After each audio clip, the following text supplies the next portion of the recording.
Assalamualaikum warahmatullahi wabarakatuh. Sahabat-sahabat yang dimuliakan oleh Allah, selamat datang di channel kami. Pada kesempatan kali ini kita akan membahas sebuah topik yang sangat penting dan relevan, yaitu mengenai tuduhan-tuduhan yang sering dilontarkan oleh orang-orang kafir terhadap Al-Quran. Sebagai umat Islam, tentu kita tahu bahwa Al-Quran adalah petunjuk hidup yang diturunkan oleh Allah Subhanahu wa Ta'ala sebagai wahyu terakhir bagi umat manusia.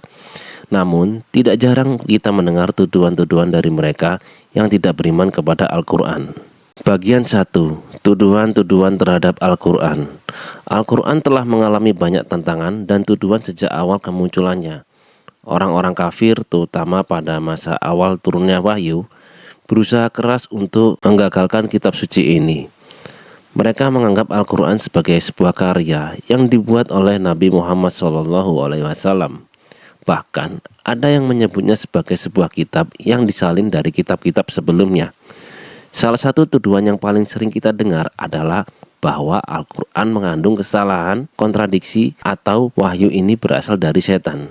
Naudzubillah min dzalik. Tuduhan-tuduhan seperti ini bukanlah hal baru. Bahkan pada masa Rasulullah SAW, musuh-musuh Islam sudah mencap Al-Quran sebagai dongeng-dongeng lama dan halusinasi Nabi Muhammad. Namun, Al-Quran selalu berhasil membuktikan dirinya sebagai wahyu yang tetap relevan sepanjang zaman. Bagian 2. Al-Quran dan jawaban terhadap tuduhan.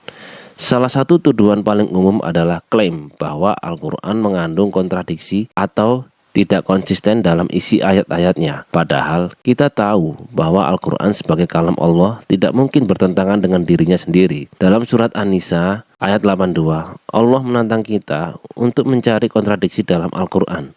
Dan ternyata hingga saat ini tidak ada satupun kontradiksi yang dapat dibuktikan. Al-Quran juga sering diserang karena dianggap tidak ilmiah atau bahkan kuno. Padahal banyak sekali ayat-ayat Al-Quran yang membicarakan tentang ilmu pengetahuan yang sangat relevan dengan temuan-temuan ilmiah modern yang pada masa turunnya tidak mungkin diketahui oleh siapapun selain Allah. Sebagai contoh, Al-Quran menyebutkan tentang proses perkembangan janin dalam rahim, tentang pembentukan alam semesta, dan tentang fungsi berbagai bagian tubuh manusia yang baru ditemukan beberapa abad setelah wahyu itu diturunkan. Tuduhan lain yang sering muncul adalah bahwa Al-Quran mengandung kebencian terhadap orang-orang non-muslim, terutama dalam ayat-ayat yang menyebutkan tentang perang dan kekafiran. Namun, bagi kita yang memahami konteks sejarah dan tujuan wahyu tersebut, kita tahu bahwa ayat-ayat tersebut tidak diturunkan untuk menghina atau menyakiti, melainkan sebagai pedoman hidup yang berkaitan dengan kondisi sosial, politik, ekonomi yang terjadi pada saat itu. Bagian 3. Al-Quran sebagai petunjuk hidup. Al-Quran bukanlah sebuah kitab yang hanya relevan di masanya, tetapi petunjuk hidup yang abadi, yang mengatur segala aspek kehidupan, baik dalam urusan duniawi maupun ukhrawi. Setiap ayat dalam Al-Quran, baik yang berkaitan dengan hukum, etika, sejarah maupun ilmu pengetahuan, memiliki kedalaman makna yang hanya dapat dipahami dengan kefahaman yang benar. Untuk itu, kita harus menilai Al-Quran bukan berdasarkan pandangan sepihak atau dasar kebencian, tetapi dengan pengetahuan yang jernih dan hati yang terbuka. Al-Quran juga menegaskan bahwa ia adalah kitab yang tidak bisa ditandingi oleh siapapun. Dalam surat Al-Baqarah, Allah menantang orang-orang kafir untuk membuat satu surah yang serupa dengan Al-Quran.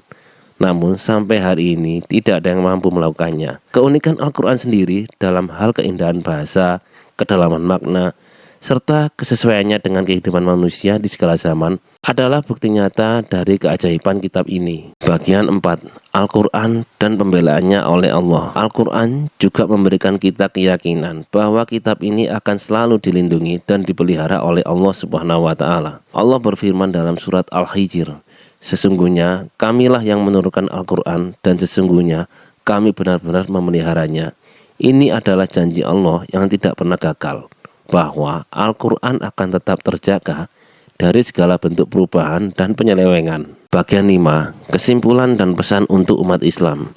Tuduhan terhadap Al-Quran dari orang-orang kafir adalah ujian bagi umat Islam untuk terus memperdalam pemahaman kita terhadap kitab suci ini. Kita harus meyakini bahwa Al-Quran adalah wahyu Allah yang sempurna dan tidak ada keraguan di dalamnya. Sebagai umat Islam, kita memiliki tanggung jawab untuk menjelaskan dan membela Al-Quran dengan cara yang penuh hikmah dan kesabaran. Tentu saja, kita juga harus senantiasa mengingat bahwa petunjuk hidup ini tidak hanya harus dipahami secara intelektual, tetapi juga harus diterapkan dalam kehidupan sehari-hari. Dengan mengamalkan isi Al-Quran, kita akan menjadi contoh yang baik bagi orang lain, dan insya Allah, tuduhan-tuduhan tersebut akan terbantahkan dengan sendirinya. Jadi kesimpulannya, pembahasan kita kali ini mengenai tuduhan-tuduhan orang kafir terhadap Al-Quran.